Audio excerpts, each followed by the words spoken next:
दोस्तों, competition war के YouTube channel में आपका स्वागत है।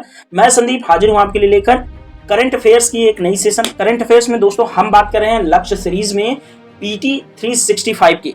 तो पीटी 365 में दोस्तों आज जो वीडियो है वह साइंस एंड टेक्नोलॉजी सेक्शन से है। और साइंस एंड टेक्नोलॉजी में दोस्तों आज हम बात करेंगे पनडुब्बी यानी कि सबमरीन्स की। तो आइए बिना देर किए शुरू करते हैं सबमरीन्स के बारे में कुछ जानकारियां और कुछ हम छोटी मोटी सुर्खियों पे बात करेंगे। तो हम कुछ युद्धपोत जैसे कि आईएनएस विक्रमादित्य, हालांकि आईएनएस विक्रमादित्य में मैंने एक बड़ी वीडियो बनाई है जिसका लिंक आपके डिस्क्रिप्शन में, इस वीडियो की डिस्क्रिप्शन में डाल दिया गया है। और साथ ही दोस्तों जो कॉम्पिटिशन वॉर यूट्यूब चैनल का जो ऑफिशियल टेलीग्राम चैनल है उसका भी लिंक वीडियो के डिस्क्रिप्शन में आपको मिल जाएगा। और दोस्तों ये जो टेलीग्राम चैनल है उस पर डेली बेसिस पे पीआईबी और द हिंदू की जो न्यूज़ है वो हिंदी में इस पर प्रसारित की जाती हैं, जो कि आपके लिए बहुत ज़्यादा हेल्पफुल हैं। आपकी परीक्षा में बहुत ज़्यादा योगदान इनका होगा। तो डेली बेसिस पर जो करंट अफेयर्स की जो पीडीएफ है वो आपको टेलीग्राम चैनल से प्राप्त होती रहती है। उसको आप जाके ज्वाइन कीजिए। बहुत सारे लोग उससे जुड़े हुए हैं और ऑलरेडी लाभान्वित हो रहे हैं। और दोस्तों जो हमारा पीटी 365 का लक्ष्य सीरीज है उससे जो संबंधित वीडियोस हैं, जैसे चाहे वो पर्यावरण की हो, अंतर्राष्ट्रीय संबंधों की हो, वो सारी की सारी चैनल पर अपलोडेड हैं। आप लोग चैनल को विजिट करें। जो लोग नए हैं उनसे यही गुजारिश होगी कि चैनल को विजिट करके देखें। उसके बाद और भी एनसीईआरटीज और भी बहुत सारी करंट अफेयर्स के मुद्दे पर जो वीडियोज़ हैं चैनल पर उसको देख करके अपने ज्ञान में बढ़ोतरी करें और ढेर सारे फ्रेंड्स के साथ शेयर करें। तो आइए दोस्तों शुरू करते हैं सबमरीन्स को। दोस्तों अभी हाल ही में प्रोजेक्ट 75 के तहत 6 पनडुब्बियां बनाई जा रही हैं फ्रांस की मदद से, जिसमें अब तक 4 पनडुब्बियों को नौसेना को सौंपा जा चुका था। ये 5वीं पनडुब्बी भी जो है नौसेना को सौंप दी गई है। तो 5वीं पनडुब्बी के बाद आपकी 6ठी पनडुब्बी भी लगभग तैयार है। शायद सी ट्रायल पे भी अभी चल रही है, क्योंकि ये पुराना करंट अफेयर्स है, क्योंकि हम करंट अफेयर्स को रिवाइज कर रहे हैं पीटी 365 के रूप में। तो अभी हाल ही की न्यूज अगर आप देखेंगे, अभी जब मैं ये वीडियो डिस्कस कर रहा हूं, तो अंतिम पनडुब्बी 6th पनडुब्बी का नाम है वागशीर, जिसको नौसेना में इंडक्ट किया जा चुका है। तो आइए थोड़ा प्रोजेक्ट 75 के तहत जो पनडुब्बियां बन रही हैं उसके बारे में बात करें। उसके बाद बात करेंगे और भी कुछ महत्वपूर्ण युद्धपोत वगैरह की और कॉर्वेट्स और ये सब चीजें जो हैं नौसेना से रिलेटेड आज का हमारा वीडियो है। आइए डिस्कस करते हैं। तो दोस्तों सुर्खियों में ये है कि स्कॉर्पियन क्लास की 5वीं पनडुब्बी जिसका नाम है वागीर, उसको नौसेना को सौंप दिया गया है। और दोस्तों इसके निर्माण में सहभागी कौन है इसको देख लेंगे। मझगांव शिप बिल्डर्स लिमिटेड जो कि एमडीएल है, Mazagaon dockyard ship builders limited कहाँ पे है, किस राज्य में है, ये आप लोग कमेंट बॉक्स में बताएंगे। दोस्तों ये एमडीएल जो है वह प्रोजेक्ट 75 के तहत स्वदेशी रूप से 6 स्कॉर्पियन पनडुब्बियों का निर्माण कर रहा है। कौन कर रहा है? एमडीएल कर रहा है, Mazagaon dock ship builders limited. ठीक है दोस्तों, ये चीज आप लोग याद रखना, आपके लिए बहुत ज्यादा इंपॉर्टेंट है। दोस्तों इन पनडुब्बियों का निर्माण फ्रांस के नेवल ग्रुप से टेक्नोलॉजी ट्रांसफर यानी कि प्रौद्योगिकी हस्तांतरण के माध्यम से किया जा रहा है। तो जो स्कॉर्पियन क्लास की पनडुब्बियों को बनाने की तकनीक है उसको कौन दे रहा है? फ्रांस दे रहा है। तो टेक्नोलॉजी ट्रांसफर का मतलब यही होता है कि जो तकनीक है वो फ्रांस की इस्तेमाल हो रही है। दोस्तों इस श्रेणी की अन्य जो 5 पनडुब्बियां हैं उनका नाम है कलवरी, खंडेरी, करंज, वेला और वागशीर। तो वागशीर ये 6ठी पनडुब्बी है। ये मैंने अभी आपको बताया, ये भी सेना में इंडक्ट की जा चुकी है, यानी कि ऑफिशियली नौसेना को सौंप दी गई है। तो दोस्तों इन 6 पनडुब्बियों का जो नाम है वो याद रखना, वागीर, कलवरी, खंडेरी, करंज, वेला और वागशीर। और अगर इसको क्रम में याद करें तो पहली पनडुब्बी कलवरी थी, दूसरी खंडेरी, तीसरी करंज, चौथी वेला और 5वीं वागीर, 6ठी वागशीर। तो ये सभी पनडुब्बी का नाम आप लोग याद रखना। और ये किसके तहत बन रही है? प्रोजेक्ट 75I के तहत। और बना कौन रहा है? MDL, Mazagaon dock ship builder limited. और किसके सहयोग से? फ्रांस के सहयोग से। ठीक है, आगे बढ़ते हैं। दोस्तों इन पनडुब्बियों की ऑपरेटिंग रेंज की बात करें तो इनमें युद्धपोत रोधी, पनडुब्बी रोधी अभियान चलाने, खुफिया जानकारी एकत्र करने, निगरानी करने यानी कि सर्विलांस और सैन्य जो माइंस होती हैं, समुद्र के अंदर माइंस जो लगाई जाती हैं, जैसे आप जानते हैं कि भूमि पर माइंस बिछाई जाती हैं जिससे वो जमीन के अंदर गाड़ी गई होती हैं और उस पे जैसे ही सैनिक का पैर पड़ता है या कोई वजन चीज पड़ती है तो वो माइन ब्लास्ट हो जाता है। तो ये एक खुफिया जो है बॉम्ब होता है माइंस, ठीक है। तो इसको समुद्र के अंदर भी पनडुब्बियों के माध्यम से बिछाया जाता है। तो आपकी जो स्कॉर्पियन क्लास की 6 पनडुब्बियां हैं वो समुद्र के अंदर डीप सी में माइंस बिछाने में माहिर हैं। तो आइए आगे चलते हैं दोस्तों। पनडुब्बियों का प्रकार होता है, कुछ 3 प्रकार की पनडुब्बियां होती हैं। तो इन पनडुब्बियों को थोड़ा सा देख लेंगे, जो इनके प्रकारों का इनका वर्गीकरण देख लेंगे तो हमें थोड़ी सी जानकारी और डीप तक पनडुब्बियों के बारे में मिल जाएगी। तो पहला जो प्रकार पनडुब्बी का है वह है सबमर्सिबल शिप बैलिस्टिक न्यूक्लियर यानी कि SSBN, और दूसरा प्रकार है nuclear power attack submarine SSN, और तीसरा प्रकार है diesel electric attack submarine SSK। तो इन तीनों में डिफरेंस देख लेते हैं, आखिर क्या होते हैं तीनों में अंतर। दोस्तों पहला अंतर जो सबमर्सिबल शिप बैलिस्टिक न्यूक्लियर जो SSBN पनडुब्बियां होती हैं उनको देख लेते हैं। दोस्तों SSBN पनडुब्बियां अंतर महाद्वीपीय मिसाइलों के लिए ऐसे लॉन्चिंग प्लेटफॉर्म के रूप में कार्य करती हैं जिसका पता नहीं लगाया जा सकता, यानी कि सी के अंदर डीप सी में रहते हुए ये पनडुब्बियां इंटरकॉन्टिनेंटल जो बैलिस्टिक मिसाइल होती हैं जो कि एक महाद्वीप से दूसरे महाद्वीप में प्रहार करने के लिए, लॉन्च करने के लिए जानी जाती, उन पनडुब्बियों को, उन मिसाइलों को SSBN पनडुब्बियों के माध्यम से लॉन्च किया जा सकता है सी के अंदर से। इसकी दूसरी विशेषता है दोस्तों, इसमें विशेष रूप से स्टेल्थ बनने और परमाणु हथियारों की सटीक डिलीवरी के लिए डिजाइन किया गया है। स्टेल्थ मतलब क्या होता है कि इसमें ऊपर से एक मेटल की, कार्बन मेटल की कोटिंग होती है जिससे ये आसानी से रडार के अंदर नहीं आते। तो इनको स्टील्थ बनाने और परमाणु सक्षम जो हथियार होते हैं उनकी सटीक डिलीवरी के लिए भी SSBN को डिजाइन किया जाता है। और दोस्तों SSBN श्रेणी की पनडुब्बी अगर भारत में बात करें तो SSBN श्रेणी की पनडुब्बी में भारत की एक पनडुब्बी आती है जिसका नाम है INS अरिहंत। दोस्तों अगर पनडुब्बी या किसी नेवल शिप्स के साथ INS लगा रहे तो आप घबराना मत। INS का बहुत ही सीधा सा मतलब होता है, I का मतलब होता है इंडियन, N का मतलब नेवल, S का मतलब शिप्स। तो INS इंडियन नेवल शिप्स जो अरिहंत है, क्योंकि ये नेवल इस्तेमाल के लिए होती है, नेवी के इस्तेमाल के लिए होती है, इसलिए इनके लिए INS लगाया जाता है। तो आप बहुत सारे ऐसे नाम देखेंगे, INS अरिहंत आपका पनडुब्बी हो गई, INS विक्रांत हो गया आपका जो एयरक्राफ्ट कैरियर होता है। तो जो भी पानी के अंदर चलते हैं तो उसको इंडिया का होता है तो INS बोल दिया जाता है। और जैसे पाकिस्तान का होगा तो PNS गाजी का नाम सुना होगा आप, 1971 के युद्ध का एक मूवी है द गाजी अटैक, उसको मूवी देखेंगे तो आप पाएंगे कि अमेरिका की दी हुई एक पनडुब्बी थी पाकिस्तान के पास, जब 1971 में भारत और बांग्लादेश को आज़ाद कराने के लिए भारत से और पाकिस्तान से युद्ध चल रहा था। तो PNS गाजी नाम की पनडुब्बी जो है वो कराची बंदरगाह से सीधा जा रही थी पश्चिम बंगाल, ये बांग्लादेश में जो पाकिस्तानी सैनिक थे उनको मदद करने के लिए। और साथ ही उस समय हमारा INS विक्रांत नाम का जो एयरक्राफ्ट कैरियर है वो अभी सेना में फिर से बना के पुनः इंडक्ट किया गया है। उसी को जो बंगाल की खाड़ी में INS विक्रांत खड़ा था उसी को खत्म करने के लिए ये PNS गाजी नाम की एक पनडुब्बी जो कि पाकिस्तान को अमेरिका द्वारा दी गई थी तो वो जा रही थी। तो हालांकि उस पनडुब्बी को हमारा INS राजपूत नाम का एक युद्धपोत था जो कि विशाखापत्तनम के समीप जो है उसको डुबा दिया था। तो दोस्तों अगर आपको सबमरीन अंदर से कैसी होती है, उसकी लाइफ कैसी होती है, अगर इसको देखना है तो आप PNS गाजी नाम की मूवी बॉलीवुड द्वारा बनाई गई है उसको देख लेना। तो फिलहाल SSBN श्रेणी की पनडुब्बियों की ये विशेषता थी। SSBN श्रेणी की जो पनडुब्बी भारत में है उसका नाम है INS अरिहंत, एक पनडुब्बी है, ये चीज़ आप लोग याद रखना। और ये न्यूक्लियर अटैक सबमरीन है, यानी कि न्यूक्लियर हथियार को ले जाने में सक्षम है और यहाँ से न्यूक्लियर कैपेबल मिसाइल जो है लॉन्च की जा सकती है। दूसरी श्रेणी है दोस्तों पनडुब्बियों की nuclear power attack submarine SSN।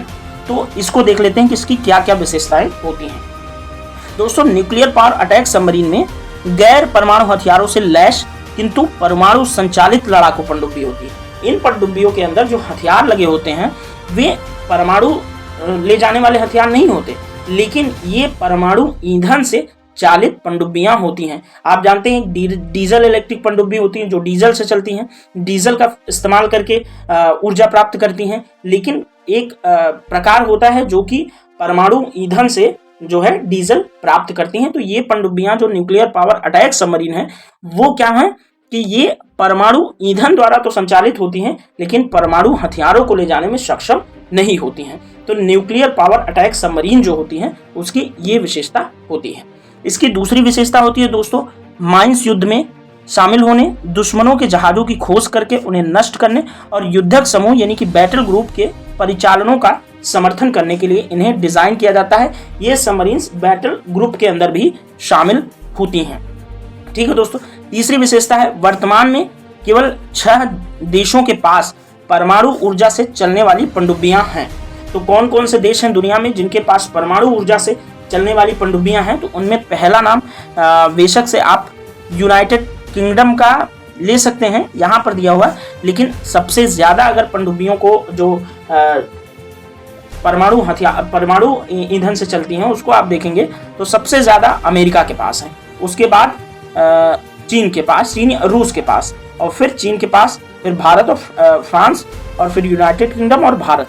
तो आप यहाँ पर याद रखना कि परमाणु ऊर्जा से चालित जो पनडुब्बियां दुनिया में इन 6 देशों के पास हैं, इसमें यूनाइटेड किंगडम यानी कि ब्रिटेन और संयुक्त राज्य अमेरिका यूएसए, चीन, रूस, भारत और फ्रांस, इन 6 देशों को आप याद रखना। इन्हीं के पास पूरी दुनिया में परमाणु जो ऊर्जा से चालित पनडुब्बियां हैं।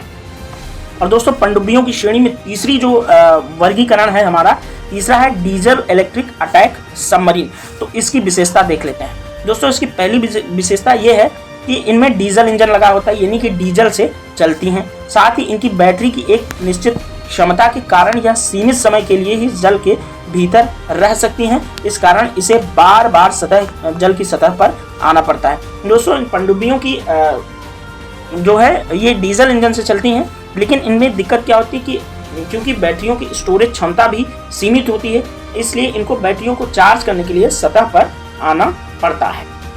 ठीक है, और इनमें दोस्तों भारत के SSK जो डीजल इलेक्ट्रिक अटैक सबमरीन श्रेणी में शिशुमार क्लास की सबमरीन आती हैं जो कि भारत के पास है, शिशुमार क्लास सबमरीन जो कि जर्मनी से ली हुई हैं, और किलो क्लास या सिंधुघोष क्लास की सबमरीन्स हैं भारत के पास जो कि रूस से ली गई हैं, और कलवरी क्लास की स्कॉर्पियन श्रेणी की पनडुब्बियां जो कि फ्रांस की मदद से अभी बनाई गई हैं, और 6 पनडुब्बियों को बना करके MDL ने भारतीय नौसेना को सौंप दिया है। तो दोस्तों इतनी बातचीत आपके लिए बहुत ज़्यादा महत्वपूर्ण है, और ये काफ़ी टेक्नोलॉजी की एक अच्छी विशेषताएं यहाँ पर डिस्कस की गई, और पनडुब्बियों के बारे में काफ़ी कुछ डीप नॉलेज आपको मिला। तो दोस्तों आइए अब थोड़ा सा रुक करते हैं कुछ अन्य सुर्खियों की तरफ, और अन्य सुर्खियों में देखते हैं कि हम क्या डिस्कस करेंगे। दोस्तों अन्य सुर्खियों में है आपका पनडुब्बी जहाज और विमान वाहक पोत। तो आइए कुछ विमान वाहक पोत, पनडुब्बी और कुछ जहाज के बारे में बात कर लेते हैं। और दोस्तों पहला ही जो हमारे सामने डिस्कस करने के लिए है, पहला है दोस्तों ये आपका INS विक्रांत। तो INS विक्रांत पर एक बड़ा लंबा वीडियो और बहुत डिटेल्ड वीडियो, और INS विक्रांत ही नहीं जितने भी अब तक जो एयरक्राफ्ट कैरियर इंडियन नेवी ने इस्तेमाल किए हैं सारों का डिटेल्ड हिस्ट्री मैंने एक वीडियो में डिस्कस की है, जो कि डिस्क्रिप्शन में, आपके इस वीडियो के डिस्क्रिप्शन में दिया हुआ है उसका लिंक, जाकर उसको जरूर देखें, और बहुत ही अच्छा वीडियो बनाया हुआ है। तो फिलहाल आइए INS विक्रांत को एक बार फिर से देख लेते हैं, रिवीजन हो जाएगा।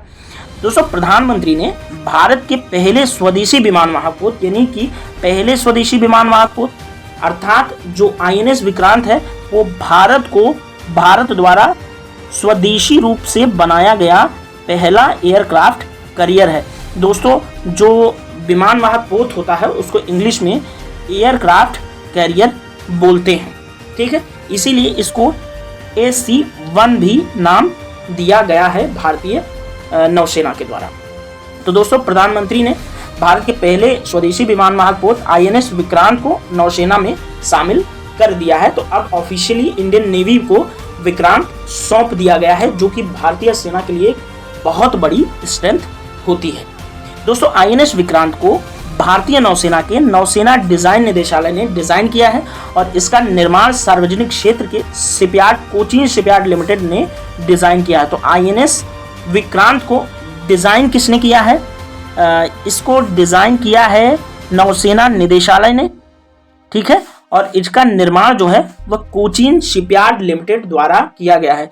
तो डिजाइन नौसेना का डिजाइन निदेशालय INS विक्रांत का डिजाइन किया है और निर्माण कोचीन शिपयार्ड लिमिटेड द्वारा किया गया है। और कोचीन शिपयार्ड लिमिटेड कहाँ है ये आप लोग कमेंट बॉक्स में जरूर बताएंगे कि किस राज्य के अंदर कोचीन शिपयार्ड लिमिटेड है, ठीक है। तो CSL जो है दोस्तों कोचीन शिपयार्ड लिमिटेड पत्तन पोत परिवहन और जलमार्ग मंत्रालय के अधीन आता है, ठीक है। तो कोचीन शिपयार्ड लिमिटेड किसके अंतर्गत आता है? पोत परिवहन और जलमार्ग मंत्रालय के अंतर्गत आता है। दोस्तों भारत के पास पहले भी विमान वाहक पोत थे, लेकिन ये या तो ब्रिटिश थे या तो रूस के द्वारा बनाए गए थे। रूस के द्वारा बनाया गया अभी जो विमान वाहक पोत भारतीय नौसेना में संचालित होता है उसका नाम दोस्तों INS विक्रमादित्य है। और ब्रिटिश नेवी द्वारा बनाया गया जो एक पुराना एयरक्राफ्ट कैरियर था भारतीय सेना में INS विक्रांत, जिसको अब नया नाम देकर के नए रूप से बनाया गया है। और दूसरा INS विराट जो कि ब्रिटिश द्वारा बनाया गया एक एयरक्राफ्ट कैरियर था, उसको भी भारत ने नौसेना में इस्तेमाल किया था। दोस्तों जो INS विक्रांत है उसमें 76% से अधिक स्वदेशी सामग्री और उपकरण लगाए गए हैं, यानी कि 76% जो कंपोनेंट INS विक्रांत में जो एयरक्राफ्ट कैरियर है उसमें 76% स्वदेशी सामग्री उसमें लगाई गई है। दोस्तों साथ ही यह short take off but arrested landing यानी स्टॉप टेक्नोलॉजी और एयरक्राफ्ट ऑपरेशन मोड का उपयोग करता है। तो आप लोग याद रखना कि ये स्टॉप तकनीक का यूज करता है INS विक्रांत। साथ ही यह तकनीक विमान को उड़ाने के लिए स्की जंप का प्रयोग करती है। दोस्तों स्टॉप टेक्नोलॉजी या अरेस्टेड लैंडिंग या स्की जंप की बात अगर करें तो हम आपने गुलेल देखा होगा। उदाहरण के रूप में देखिए कि गुलेल होगा, तो गुलेल में किसी चीज को, किसी पत्थर को डाल करके जब हम पट्टा खींच के मारते हैं तो वो जो पत्थर होता है वो बड़ी दूर तक जाता है। तो आप पत्थर को ये समझिए कि एयरक्राफ्ट कैरियर के डेक पर रखा हुआ फाइटर जेट होता है पत्थर, और यहीं पर एक तकनीक लगी होती है, कुछ लोहे के तार होते हैं जो एयरक्राफ्ट कैरियर पर होते हैं, और उसी तारों के अंदर जो फाइटर जेट होते हैं उनके पहियों को फंसाया जाता है। फिर उन एयरक्राफ्ट जो फाइटर जेट होते हैं उनको स्टार्ट करके तेजी के साथ, क्योंकि ये शॉर्ट एरिया होता है, थोड़ा सा मैदान इनको उड़ने के लिए कम मिलता है, तो इनको तेजी से उस स्टॉप टेक्नोलॉजी द्वारा क्या बोलते हैं इसकी जंप कराया जाता है, यानी कि उस तारों में गुलेल की तरह फंसा करके उनको तेजी से धक्का दिया जाता है ताकि उनको उतना जो है गति मिल सके, ठीक है। तो दोस्तों ये रही आपकी इसकी जंप और स्टॉप तकनीक। दोस्तों अब अगला है हमारा प्रोजेक्ट 15B, उसको देख लेते हैं। प्रोजेक्ट 15B आखिर है क्या? दोस्तों प्रोजेक्ट 15B जो है उस पर भी हमने एक वीडियो जो है विस्तार से बनाया हुआ है, जिसमें हमने सबमरीन और प्रोजेक्ट 15B को डिस्कस किया हुआ है। सबमरीन के लिए जो प्रोजेक्ट है 75I उसको भी हमने बहुत अच्छे से एक सेपरेट वीडियो में डिस्कस किया हुआ है, उसका भी लिंक इस वीडियो के डिस्क्रिप्शन में है। अगर आपको और ज़्यादा देखना होगा और ज़्यादा जानकारी अर्जित करनी होगी तो आप उस लिंक में जा सकते हैं। तो दोस्तों आइए फिर से एक बार रिवाइज कर लेते हैं प्रोजेक्ट 15B। देखो प्रोजेक्ट 15B जो है वह प्रोजेक्ट 15B के तहत बने मुर्मुगांव और सूरत पोतों को हाल ही में भारतीय नौसेना के अंदर शामिल किया गया है। अब प्रोजेक्ट 15B क्या है इसको देख लेते हैं। दोस्तों प्रोजेक्ट 15B कोलकाता क्लास के विध्वंसक पोतों के निर्माण का एक अगला चरण है, जो पिछले दशक में शुरू किया गया प्रोजेक्ट 15A का हिस्सा थे। दोस्तों इसका निर्माण मझगांव शिप बिल्डर्स लिमिटेड द्वारा बनाया गया है। तो किसके द्वारा बनाया जा रहा है? MDL Mazagaon dock ship builders limited द्वारा। तो इसको याद रखना आप, प्रोजेक्ट 15B जो है वो Mazagaon dock ship builders limited में इसी के तहत जो युद्धपोत हैं वो बनाए जा रहे हैं। दोस्तों इन 4 पोतों में INS Visakhapatnam, INS Mormugao, INS Imphal और INS सूरत शामिल हैं। देखिए यहाँ पर मैं पोतों के लिए भी अभी मैंने सबमरीन और एयरक्राफ्ट कैरियर के लिए तो आईएनएस का इस्तेमाल किया ही, लेकिन मैं अब युद्धपोतों के लिए भी आईएनएस का इस्तेमाल कर रहा हूँ। आईएनएस का मतलब आप लोग याद रखना कि आईएनएस का मतलब होता है इंडियन नेवल शिप्स। ठीक है दोस्तों, जो ये युद्धपोत बनाए जा रहे हैं ये स्टील्थ गाइडेड मिसाइल विध्वंसक युद्धपोत हैं। तो ये दोस्तों जो युद्धपोत होंगे वो स्टील्थ होंगे, आसानी से रडार के पकड़ में नहीं आएंगे, और साथ ही ये गाइडेड मिसाइल विध्वंसक पोत होंगे। जो गाइडेड मिसाइल आएंगी, निर्देशित मिसाइलें जो होती हैं उनको जो है अच्छे से टैकल करने में सक्षम होंगे। प्रोजेक्ट 15B के तहत जो हमारे चारों युद्धपोत बनाए जा रहे हैं, तो चारों युद्धपोत का आप नाम जो है एक बार फिर से रिवाइज कर लीजिए। INS Visakhapatnam, INS Mormugao, INS Imphal और आईएनएस सूरत। ठीक है, अब आइए बात करेंगे प्रोजेक्ट 17A की। तो क्या है प्रोजेक्ट 17A, देखते हैं दोस्तों। हाल ही में प्रोजेक्ट 17A के फ्रिगेट्स, जो प्रोजेक्ट 17A फ्रिगेट्स के तहत 5वें युद्धपोत तारागिरी को लॉन्च किया गया है, यानी कि तारागिरी को नौसेना को सौंप दिया गया है। तो दोस्तों प्रोजेक्ट 17A के तहत जो बनाया जा रहा है उसका क्या नाम है, युद्धपोत की एक कैटेगरी होती है जिसको हम फ्रिगेट्स बोलते हैं। तो आप याद रखना कि प्रोजेक्ट 17A के तहत क्या बनाए जा रहे हैं, युद्धपोतों की एक कैटेगरी होती है जिसको हम फ्रिगेट्स बोलते हैं। ठीक है, तो फ्रिगेट्स बनाए जा रहे हैं प्रोजेक्ट 17A के तहत। तो दोस्तों 5वां यानी कि तारागिरी 5वां था, तो अब देखते हैं 5वां युद्धपोत। और उसमें दोस्तों ये दोस्तों P-17A फ्रिगेट्स, P-17 फ्रिगेट्स जो है वो किस क्लास के हैं, शिवालिक क्लास के। तो इसको याद रखना कि प्रोजेक्ट 17A के तहत जो फ्रिगेट्स बनाए जा रहे हैं वो किस क्लास के हैं, शिवालिक क्लास के।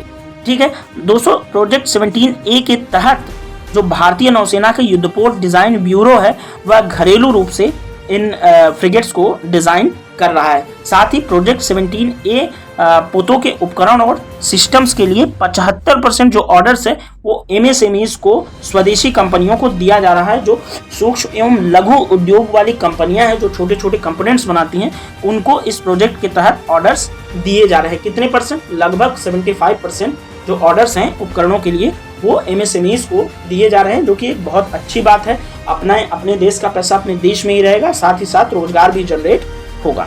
दोस्तों अब आइए आगे बढ़ते हैं।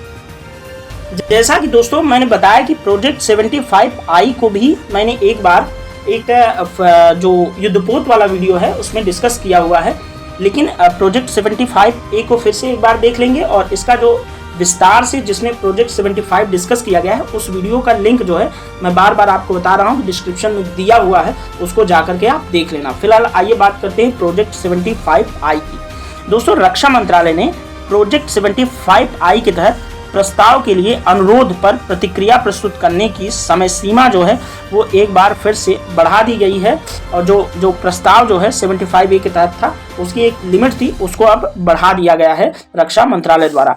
इस प्रोजेक्ट के तहत 6 उन्नत पनडुब्बियों का निर्माण किया जा रहा है। मैंने आपको पहले ही जब वीडियो शुरू हुआ तो आपको प्रोजेक्ट 75I की बात कर दी थी, इसको रिवीजन कर लीजिए आप। देखिए प्रोजेक्ट 75I के तहत 6 आधुनिक पारंपरिक पनडुब्बियों के स्वदेशी निर्माण की परिकल्पना की गई है। तो ये ध्यान रखना कि ये परमाणु ईंधन चालित पनडुब्बियां नहीं है, ये पारंपरिक डीजल इलेक्ट्रिक पनडुब्बियां हैं। ठीक है, और ये पनडुब्बियां फ्यूल सेल आधारित वायु प्रणोदन संयंत्र यानी कि AIP टेक्नोलॉजी और उन्नत टारपीडो आदि सहित समकालिक उपकरण, हथियार और सेंसर से युक्त होंगी। तो AIP टेक्नोलॉजी होती है उसका भी इस्तेमाल इन स्कॉर्पियन क्लास की पनडुब्बियों में इस्तेमाल किया जाएगा। साथ ही दोस्तों इस प्रोजेक्ट को रणनीतिक साझेदारी मॉडल के तहत मंजूरी प्रदान की गई है, और यह मॉडल मेक इन इंडिया के समग्र ढांचे के तहत विदेशी उपकरण निर्माताओं को भी नामित करेगा, यानी कि विदेशी उपकरण के जो निर्माता हैं उनको भी इस प्रोजेक्ट के अंदर शामिल किया गया है। दोस्तों अब आएगा INS वागशीर, जो कि भारत की 6ठी पनडुब्बी है INS ये स्कॉर्पियन क्लास की, तो उसको भी थोड़ा सा देख लेते हैं।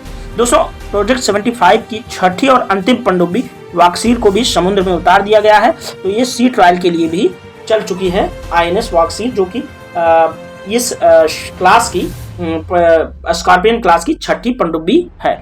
दोस्तों वागशीर एक डीजल आधारित पनडुब्बी है, इसे सी डिनाइल के साथ साथ एक्सेस डिनाइल वाले युद्ध हेतु डिजाइन किया गया है। प्रोजेक्ट 75 पनडुब्बियों की 2 श्रेणियों में से एक है।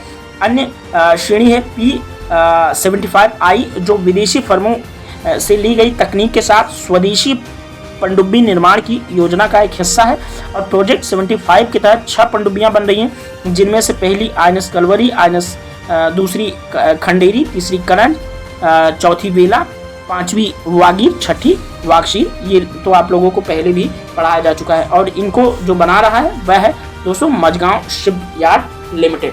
तो दोस्तों इतनी जानकारी आपको कैसी लगी? Keep it short and simple way में डिस्कस करने की कोशिश की गई है। तो दोस्तों इस वीडियो में इतना ही, आगे मिलेंगे किसी अन्य वीडियो में। तब तक आप लोग अपनी तैयारी को धार देते रहिए और आगे बढ़ते रहिए, मेहनत करते रहिए। Thank you so much.